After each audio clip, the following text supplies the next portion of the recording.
کمن ہوتا ہے، کسی کا نام جدن ہوتا ہے، کسی کا نام جنن ہوتا ہے۔ افتخار عارف صاحب کا نام سنا ہے آپ نے؟ افتخار عارف شاعر کا نام سنا ہے آپ نے؟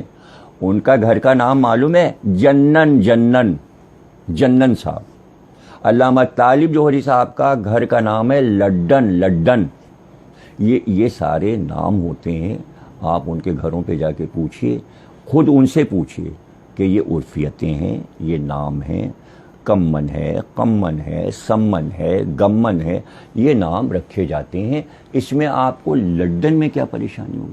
ہاں، اگر آپ نام کے معنی جاننا چاہ رہے ہیں کہ لڈن کے کیا معنی ہے، لڈن لفظ بنا ہے لاڈلے سے۔ یہ جو بیٹا بہت لاڈلا ہوتا تھا اس کو لڈن کہتے تھے۔ یہ لاڈو پیار سے بنا ہے۔